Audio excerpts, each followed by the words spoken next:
Student, topic जो हमारा था ये particle, motion of particle in one dimensional potential step, ये हमारा कंटिन्यू हो रहा था। टॉपिक क्या था? Motion of particle in one dimensional potential step. और हम इस स्टेज तक आए थे कि जब दोनों बाउंड्री कंडीशन को हमने यूज़ किया था कि at x equal to 0 psi 1 equal to psi 2, और दूसरा जो कंडीशन यूज़ किया था कि at x equal to 0 D psi 1 upon D X is equal to D psi 2 upon D X. तो पहला जब कंडीशन यूज़ किया था कि at x equal to 0 psi 1 is equal to psi 1 psi 2 equal होते थे, तो उस सेंस में हम देख रहे हैं कि ये इक्वेशन हमने प्राप्त किया था कि a plus B is equal to C. क्या प्राप्त किया था? a plus B is equal to C. हम यहाँ सिंप्लिसिटी के लिए हम यहाँ से आज स्टार्ट करें, तो यहाँ से इसको हम मान लीजिए ये इक्वेशन नंबर 1 है। अच्छा, फिर उसके बाद जो दूसरा हमने कंडीशन यूज किया था कि at x is equal to 0 D psi 1 upon D X is equal to D psi 2 upon D X, अर्थात D psi 1 upon D X at x equal to 0 is equal to D psi 2 upon D X at x equal to 0। ठीक है, तो उस condition को जब हमने use किया था तो हमको ये मिला था कि a minus B equal to k dash C. ठीक है, अब हमारा टारगेट क्या है आज का? अब इस इक्वेशन को हम जब सॉल्व करते हैं, वही लिखा गया है हमने कि सॉल्विंग इक्वेशंस 1 एंड 2। इस इक्वेशंस को सॉल्व करके हम b और c की वैल्यू a के टर्मिनोलॉजी में जो है कैलकुलेट करते हैं। तो आप इन इक्वेशन को सॉल्व करने के लिए जो भी प्रोसेस है जो है कि जब इन दोनों इक्वेशन को हमने सॉल्व किया तो आप सॉल्व करके हमने b की वैल्यू जो है ये क्या प्राप्त किया, a k minus k dash upon k plus k dash. ठीक, इसको मान लीजिए हमने इक्वेशन 3 सपोज कर लिया। उसके बाद फिर c की वैल्यू क्या प्राप्त हुआ, a के टर्म में जो है c equal to a 2k upon k plus k dash, इसको इक्वेशन 4 सपोज कर लिया। ठीक, अब आपके पास देखिए ये दोनों इक्वेशंस ऑलरेडी पहले से थे कि जब ये दोनों इक्वेशंस क्या है, जो हमारे श्रोडिंगर इक्वेशंस हमने x is greater than v not के लिए जो दो रीजन में x इज लेस देन 0 और x इज ग्रेटर देन 0 के सेंस में जो हमने श्रोडिंगर इक्वेशन जो है लिखे थे, उसके ये क्या है, हल है साई 1 और साई 2। ठीक, तो साई 1 x की वैल्यू देखिए आप ये भी a e power i k x, Sai 1 x की वैल्यू क्या थी, a e power i k x plus b e power minus i k x, और साई 2 की वैल्यू क्या थी कि हमारा c, साई 2 की वैल्यू क्या थी, c e power i k dash x plus d e power minus i k dash x। अब चूंकि सेकेंड मीडियम में हमारा जो रेज है,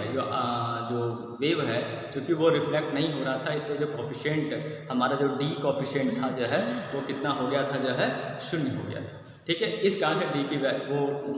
जो टर्म था वो वैनिश हो गया था। तो फाइनली जो है साई 2 की वैल्यू हमको क्या प्राप्त हो रही थी, c e power i k dash x। ठीक, तो जो साई 1 साई 2 हमको जो इस तरह से प्राप्त हो रहा था पहले से। अब हमने जो b और c की वैल्यू इक्वेशन 1 और 2 की सहायता से जो कैलकुलेट की जो है उसको हम इसमें रख देंगे। तो यही चीज़ जो लिखा है हमने जो है, अब आप ये देख रहे होंगे कि ये वैल्यू जो लिखा है कि using equation 3 and 4 in equation 5 and 6, मतलब इक्वेशन 3 और 4 का यूज़ हम इक्वेशन 5 और 6 में कर रहे हैं। तो कहने का मतलब है कि d और c का मान जो है हम 5 और 6 में रख रहे हैं। तो जब a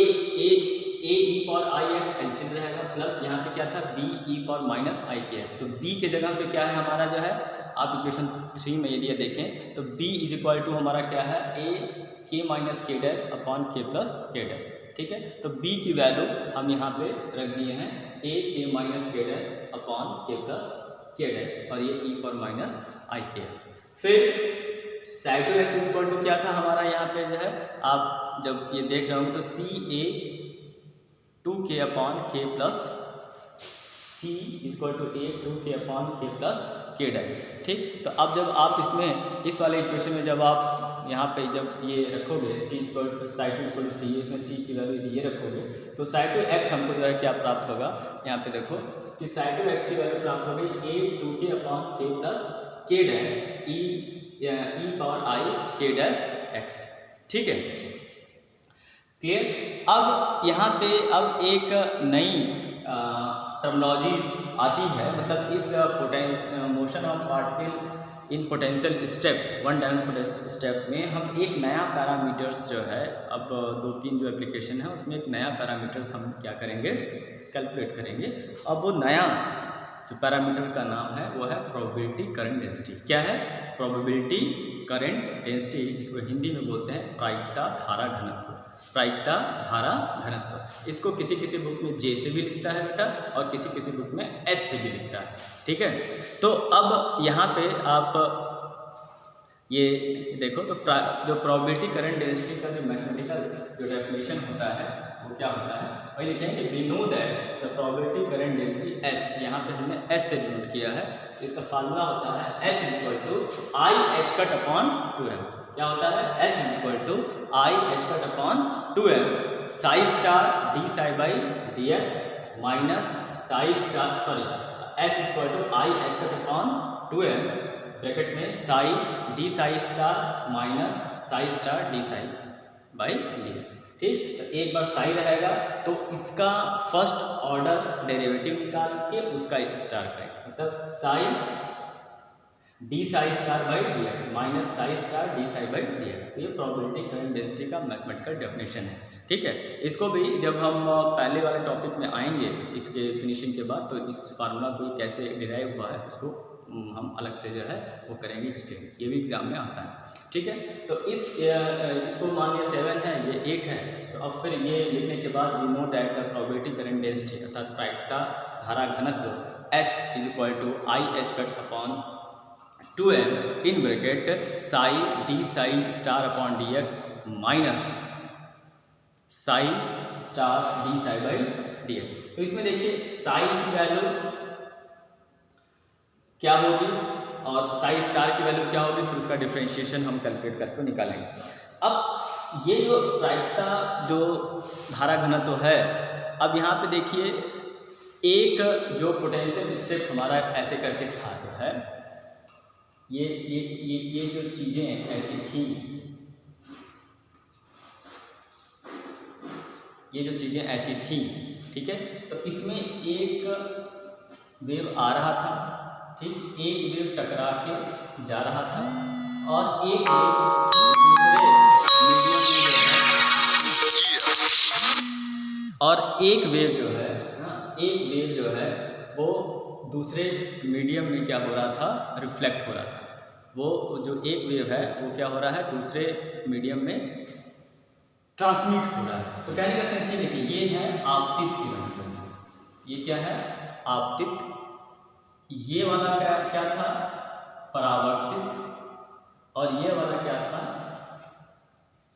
ट्रांसमिटेड, ठीक। ये क्या था, इंसिडेंट वेव, ये क्या था, रिफ्लेक्टेड वेव, और ये इसके रिस्पेक्ट में ये क्या था, ट्रांसमिटेड। तो इस प्रकार जो हमारा जो प्रायिकता धारा घनत्व जो हुआ, इस प्रकार जो हमारा प्रायिकता धारा घनत्व हुआ वो भी 3 प्रकार का हुआ। एक आपतित धारा घनत्व, इसके संगत एक आपतित धारा घनत्व, एक परावर्तित धारा घनत्व, और एक जो है पारगमन धारा घनत्व। क्या हुआ, आपतित धारा घनत्व आने वाला, फिर परावर्तित धारा घनत्व, और ये क्या है, पारगमन धारा घनत्व, अंग्रेजी में बोलते हैं। ये है इंसिडेंट प्रोबेबिलिटी करंट डेंसिटी, ये वाली, ठीक है। ये वाली रिफ्लेक्टेड प्रोबेबिलिटी करंट डेंसिटी, और ये वाला जो दूसरे मीडियम में जा रहा है, जब x ग्रेटर देन 0 तो x लेस देन 0, जब दूसरे वाला मीडियम में जा रहा है तो यह क्या है, ट्रांसमिटेड प्रोबेबिलिटी करंट डेंसिटी, ठीक है। तो हम एक्चुअली इस प्रॉब्लम में निकालते क्या है जो है कि रिफ्लेक्टेड वाला, ये रिफ्लेक्टेड प्रोबेबिलिटी करंट डेंसिटी और इंसिडेंट प्रोबेबिलिटी करंट डेंसिटी, ये इसका अनुपात, ये जो है रिफ्लेक्शन कोएफिशिएंट कहलाता है, मतलब इसका अनुपात निकालना। फिर ट्रांसमिटेड का इंसिडेंट, फिर से बता दे रहे हैं, रिफ्लेक्टेड प्रोबेबिलिटी करंट डेंसिटी बटा इंसिडेंट प्रोबेबिलिटी करंट डेंसिटी, इसका रेशियो निकालते हैं। और फिर ट्रांसमिटेड प्रोबेबिलिटी जो करंट डेंसिटी है अपॉन इंसिडेंट, और इंसिडेंट दोनों में रहेगा, एक रिफ्लेक्टेड अपॉन इंसिडेंट रहेगा और एक ट्रांसमिटेड अपॉन इंसिडेंट रहेगा। इसलिए हमारा नैतिक कर्तव्य यह है कि ये जो फार्मूला हमने प्रोबेबिलिटी करंट डेंसिटी का लिखा कि S = I h upon 2m in bracket psi D psi star upon D X minus psi star D psi by D x, इससे जो है इससे जो है हम 3 प्रोबेबिलिटी करंट डेंसिटी जो ये हमने एक जनरल फार्मूला जो है ये वो किया है, हमने क्या किया, ये जनरल फार्मूला निकाला है, एक जनरल फार्मूला है। इससे हम 3 प्रोबेबिलिटी करंट डेंसिटी जो है वो करेंगे, शो करेंगे। एक इंसिडेंट वाला, मतलब इंसिडेंट प्रोबेबिलिटी करंट डेंसिटी जिसको SIN सफिक्स में IN फॉर इंसिडेंट से प्रेजेंट करेंगे। एक रिफ्लेक्टेड से जो है तो S सफिक्स में REF, और एक ट्रांसमिटेड से तो S सफिक्स में TRN से। ठीक है, तो वो चीज़ किस तरह से होता है देखिए।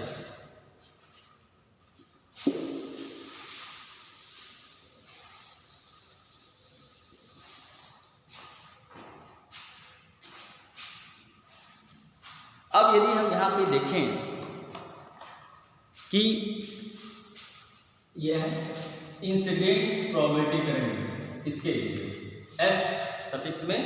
I है, तो SIN के लिए क्या होगा, देखिए जो वेव था ये हमारा जो इक्वेशन था,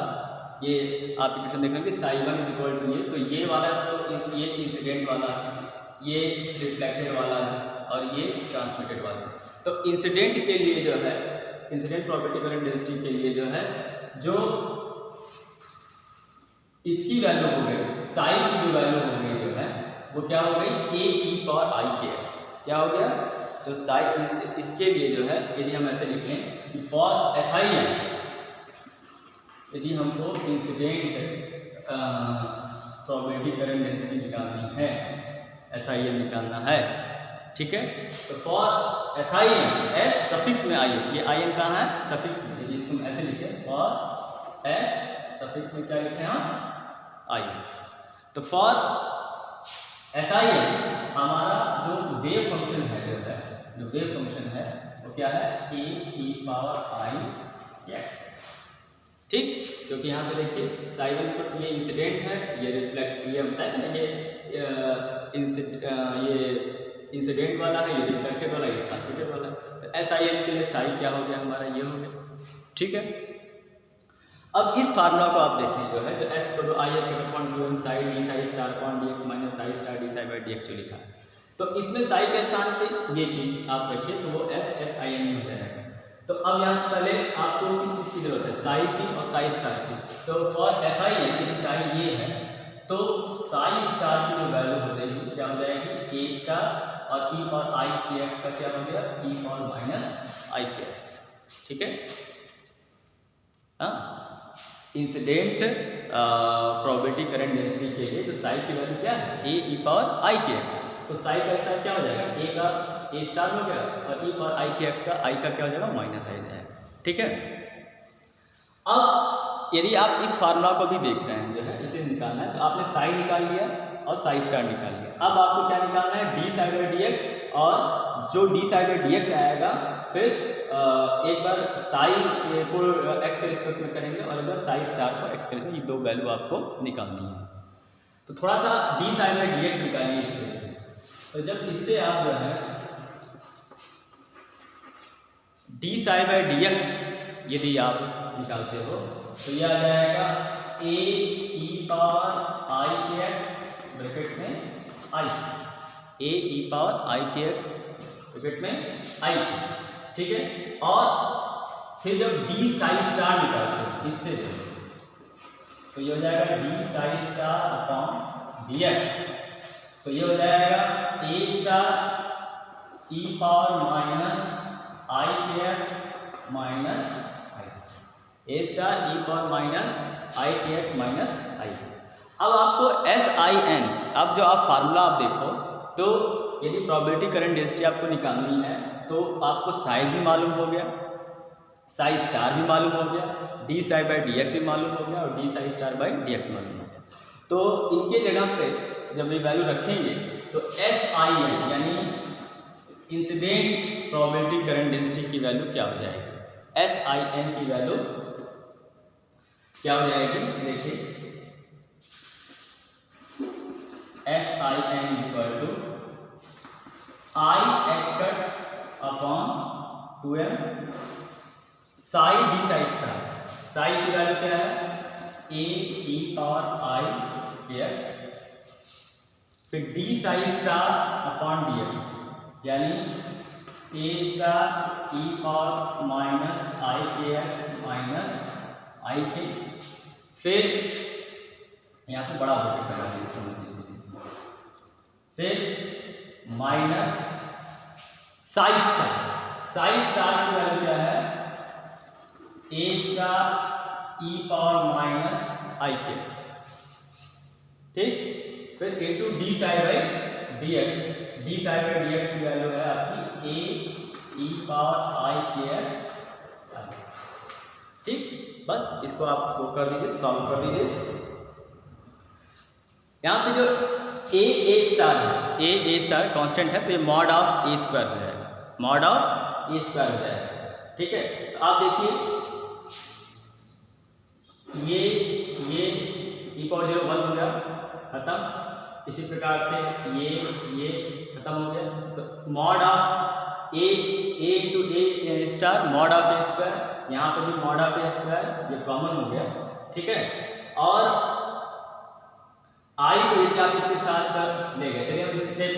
करके बता दे रहे हैं, तो ये हो जाएगा I H cut upon M, इसको मैं लिख दे रहा हूँ ऊपर जो है,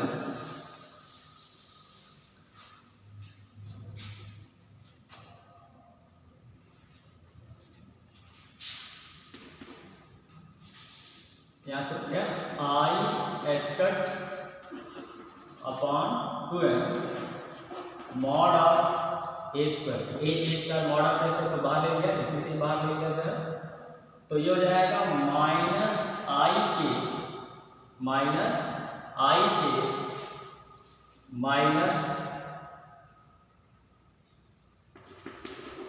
आई, तो ये क्या हो जाएगा माइनस 2i, यानी आई H cut upon 2m mod of A square minus 2i, 2 और 2 कैंसिल, आई स्क्वायर मतलब क्या होता है -1, तो आई से माइनस माइनस प्लस, तो ये हो जाएगा एच कट के upon N mod of A square. तो जो एस आई एन है इंसिडेंट प्रोबेबिलिटी करंट डेंसिटी है, जो इंसिडेंट प्रोबेबिलिटी करंट डेंसिटी है, अर्थात आपतित प्रायिकता धारा घनत्व, जिसको हम एस आई एन से डिनोट किए हैं, उसकी वैल्यू क्या है एच कट के upon M mod of A square, H cut के upon M mod of A square. Suppose कर लीजिए कि ये इक्वेशन है हमारा 9। इसी प्रकार से जब आप एस रिफ्लेक्टेड यानी रिफ्लेक्टेड प्रोबेबिलिटी करंट डेंसिटी यानी परावर्तित धारा घनत्व की जब वैल्यू निकालते हो, ठीक है, तो परावर्तित वाले में क्या आ जाएगा जो है एक ये जो आपकी जो साई, इसके लिए जो साई की वैल्यू है ये आ जाएगा, ठीक है। हाँ, फिर उससे जो है आप साई स्टार निकाल लो, D psi by D X निकाल लो, फिर D psi star by D X निकाल लो, फिर इसी फार्मूला में जो है S equal to I S point पे रखो, तो आप जब रखोगे तो इसको क्या कर लोगे एस रिफ्लेक्टेड, ठीक है, और सॉल्व कर दोगे तो इसकी वैल्यू आ जाएगी एच कट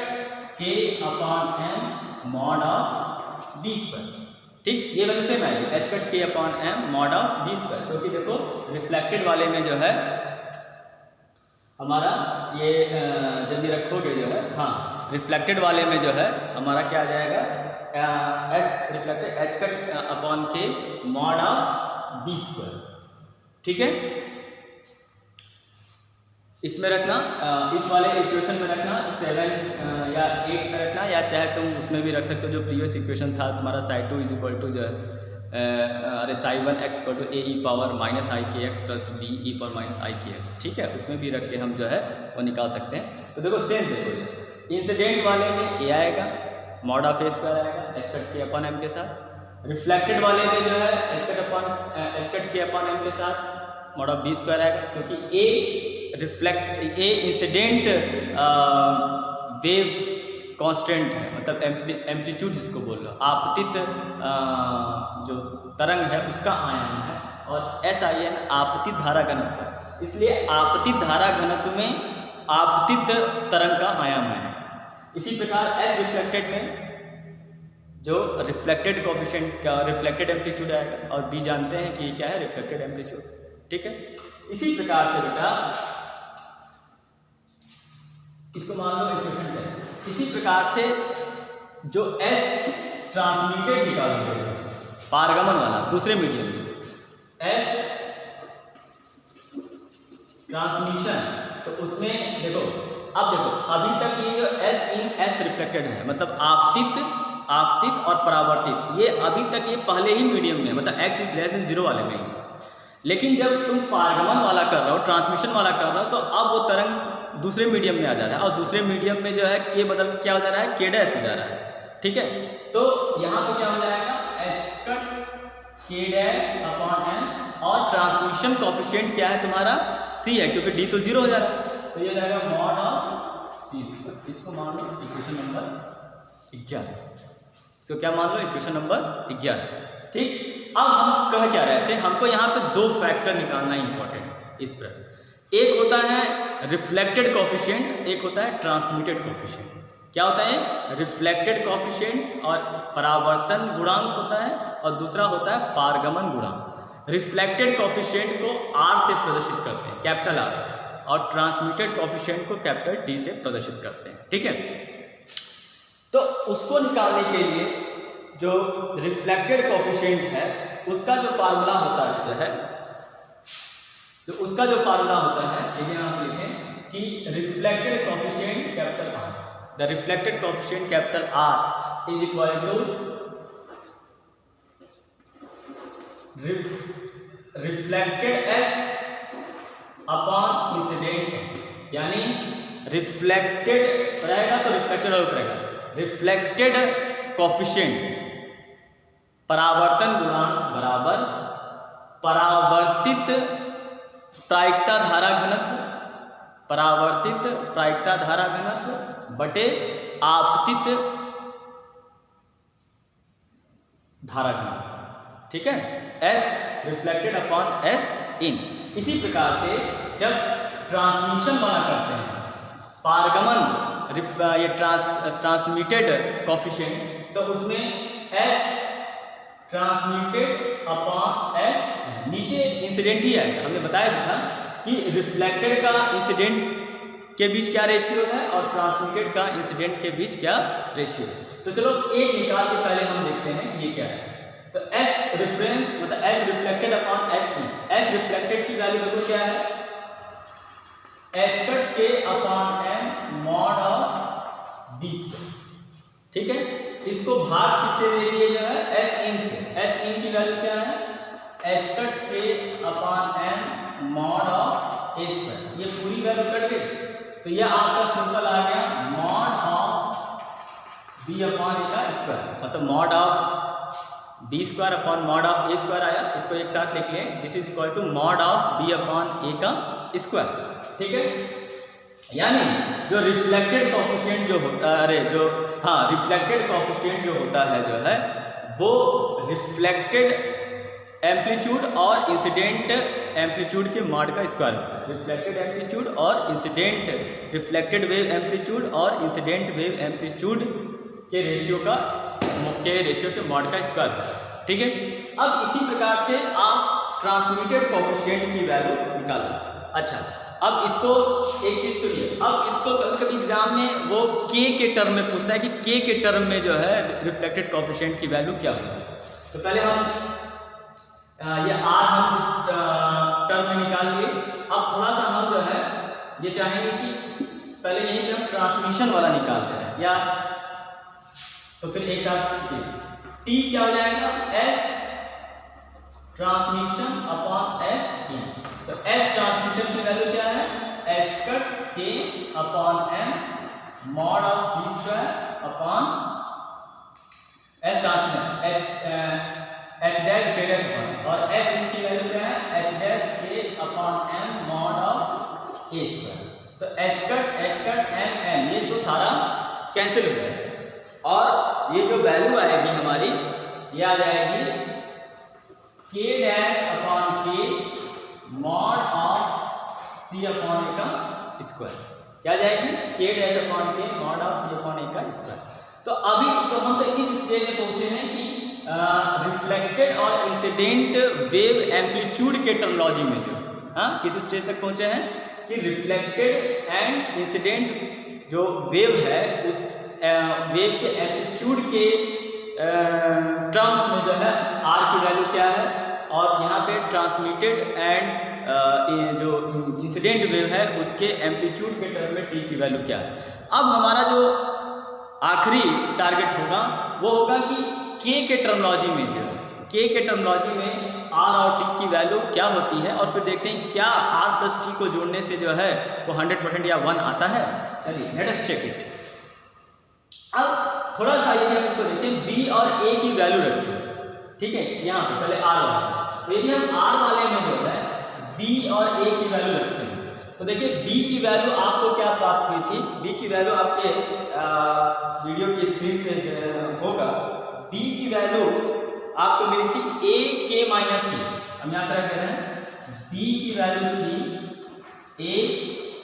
के माइनस के डैश अपॉन के प्लस के डैश। चाहे बी बराबर क्या था, ए के माइनस के डैश अपॉन के प्लस के डैश, ठीक है। और सी की जो वैल्यू थी जो है, और जो सी की वैल्यू थी वो थी ए 2k अपॉन के प्लस के डैश, ठीक है। और ध्यान दीजिए बी की जो वैल्यू थी वो ए के माइनस के डैश अपॉन के प्लस के डैश थी, और सी की वैल्यू क्या थी, ए 2k अपॉन के प्लस, सी की वैल्यू थी ए 2k अपॉन के प्लस के डैश इंटू ए, ठीक है। अब इन बी और सी के वैल्यू को आप इस आर वाले में रख दीजिए, ठीक, इस आर वाले में रखिए थोड़ा सा। यदि हम यहाँ से कि आर की वैल्यू जो है यदि बी अपॉन ए मॉड का स्क्वायर है तो ये क्या हो जाएगा, बी अपॉन हो जाएगा ए स्क्वायर और के माइनस के डैश का स्क्वायर अपॉन के प्लस के डैश का स्क्वायर, ठीक है, ये बी की वैल्यू है, और अपॉन ए, तो ये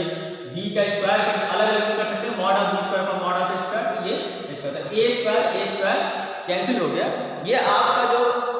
आर की जो वैल्यू आ गई ये के माइनस के डैश का होल स्क्वायर अपॉन के प्लस के डैश का होल स्क्वायर आ गया। इस पर लिख सकते हैं या आर इज इक्वल टू के माइनस के डैश का होल स्क्वायर अपॉन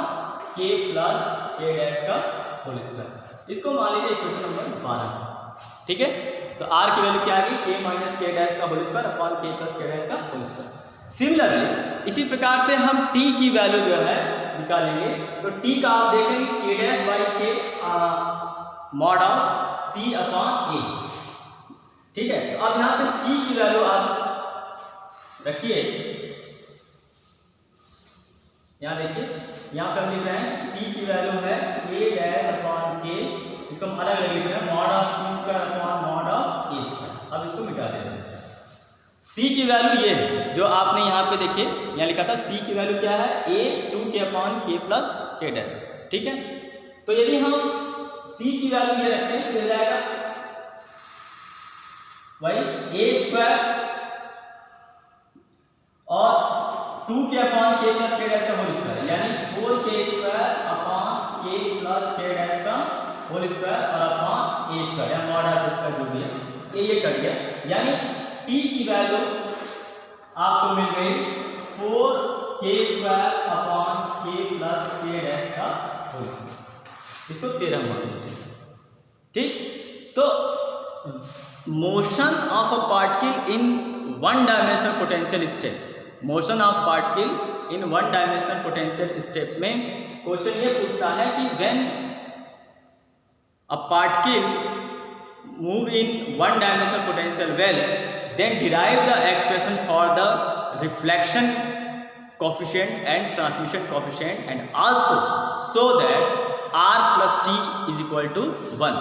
ठीक है, तो r की value k minus k dash का whole square upon k minus k dash का whole square upon k plus k dash का होल स्क्वायर है, और t की वैल्यू क्या है 4k square upon k plus k dash का होल स्क्वायर है। अब थोड़ा सा इन दोनों को जोड़िए तो क्या हमारा 1 आ जा रहा है, देयरफॉर r प्लस t, तो r प्लस t करेंगे तो जाएगा k माइनस k डैश का square upon k plus k dash का square plus 4k square upon k plus k dash का स्क्वायर। तो k प्लस k डैश का square क्या हो गया, कॉमन हो गया, तो ये हो गया हमारा ये। अच्छा, इसको देखिए, ये हो गया आपका k square plus k dash square minus 2k k dash plus 4k square, कुछ ऐसा, k square plus minus 2k। ठीक है, तो अब इसके बाद हाँ यहाँ पे देखिए ट्रांसमिशन कोएफिशिएंट में k डैश है ना, k डैश बाई k, तो ये आपका आ जाएगा k डैश बाई k है, तो c की वैल्यू रखेंगे तो यहाँ पे आ जाएगा 4k k डैश। तो चेक कर लीजिए, तो ट्रांसमिशन कोएफिशिएंट की जो वैल्यू आपको प्राप्त होगी वो होगी 4k k डैश, हाँ 4k स्क्वायर नहीं होगा यहाँ पे, c की वैल्यू और a की वैल्यू रखेंगे, ये फाइनल जो आपका t की जो वैल्यू आएगी सॉल्व कर लीजिएगा, तो आएगा 4k k डैश अपॉन हाँ k प्लस k डैश का होल स्क्वायर। तो जब आप इसको यहाँ पे जोड़ेंगे जो है कि r की वैल्यू आप रख दो k माइनस k डैश का whole square upon k plus k dash whole square plus t की value 4k k dash upon k plus k dash का होल स्क्वायर, तो ये जो आपका हो जाएगा, देखिए ये हो जाएगा k square plus k dash square minus 2k k dash, और ये हो जाएगा प्लस 4k k डैश, तो minus 2k dash plus 4k k dash, तो उसको कर देगा प्लस 2k k डैश, यानी ऊपर वाली चीज जो है हो जाएगी k प्लस k डैश का होल स्क्वायर, और नीचे वाली तो k प्लस k डैश का होल स्क्वायर है, कट इसके कितना आ जाएगा 1 आ जाएगा। ठीक है, कट कितना आ जाएगा 1। तो अर्थात r प्लस t